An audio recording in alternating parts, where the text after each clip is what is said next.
किसने कहा कि बरसात में सिर्फ हम पकोड़े ही खा सकते हैं? गर्मा गर्म दाल ढोकली तो खा के देखिए, मज़ा ही आ जाएगा। Hello guys, welcome back to my channel. तो चलिए शुरुआत करते हैं बनाने की। तो यहाँ पे मैंने मूंग और मसूर की दाल ली है। इसे अच्छे से साफ पानी से धोकर मैं इसे बॉईल होने के लिए रख दूंगी, जिस तरह से हम नॉर्मल दाल बनाते हैं। बॉईल करते वक्त मैंने इसमें नमक और हल्दी डाल दिया था। तो अब दाल को हम ढक के पका लेंगे। जब तक दाल पक रही है तब तक हम ढोकली का आटा तैयार कर लेंगे। तो यहाँ गेहूं का आटा लिया है मैंने 1 कप। उसमें मैंने नमक, मिर्च, थोड़ा सा जीरा और 2 चम्मच रिफाइंड ऑयल डाला है।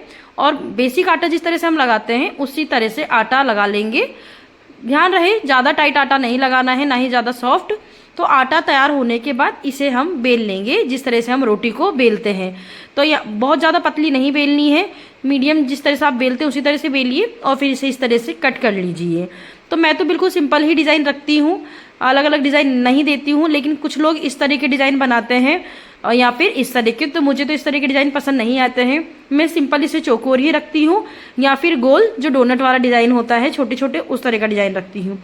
तो यहाँ पर मैंने इन ढोकलियों को काट के तैयार कर लिया है। अब हम दाल को चेक कर लेंगे।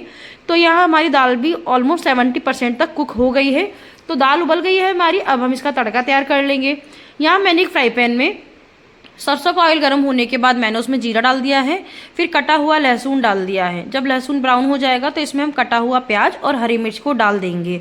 और फिर जब ये भी हल्के हल्के ब्राउन हो जाएंगे तो इसमें हम बेसिक मसाले जो होते हैं, बिल्कुल थोड़ी सी हल्दी, हींग और लाल मिर्च और नमक डाल देंगे। नमक डालते वक्त आप ये चीज़ का ध्यान रखें कि हमने पहले दाल में भी डाला था और नमक हम इस स्टेज पे वापस इसलिए मिला रहे हैं क्योंकि जब हम इसमें डालेंगे ढोकली को तो आटे के कारण भी नमक कम हो जाता है। तो यहाँ पर ये हमारा तड़का तैयार है। अब इसे हम दाल में अच्छे से मिक्स कर देंगे। राजस्थानी भाषा में तो इसे दाल ढोकली कहा जाता है और यूपी की भाषा में इसे दल पिट्ठी कहा जाता है।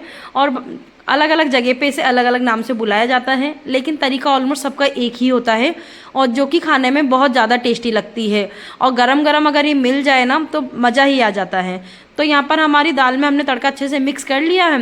तो उसमें हम हमारी इन ढोकली को डाल देंगे और ढोकलियों को डालने के बाद इसे हम अच्छे से मिक्स कर लेंगे। और मीडियम गैस पे इसे हमें 20 से 25 मिनट तक कुक करना है, क्योंकि आटे को पकने में भी 20 से 25 मिनट का समय लगता है। तो यहाँ पर इसे अच्छे से मैंने मिक्स कर लिया है। अब इसे हम ढक के पका लेंगे। मेरी आपसे रिक्वेस्ट है, अगर अभी तक आपने मेरा चैनल सब्सक्राइब नहीं किया है तो प्लीज़ मेरे चैनल को सब्सक्राइब कीजिए और मुझे इसी तरह से अपना प्यार और सपोर्ट देते रहिए। तो यहाँ पर 25 मिनट हो गए हैं और मैं यहाँ पर इन दाल ढोकली को चेक कर लूँगी। आप देखेंगे कि दाल भी थोड़ी गाढ़ी हो गई है और हमारी ढोकली जो है आटे की वो भी परफेक्टली कुक हो गई है। तो इसे अब हम खाने के लिए सर्व कर लेंगे।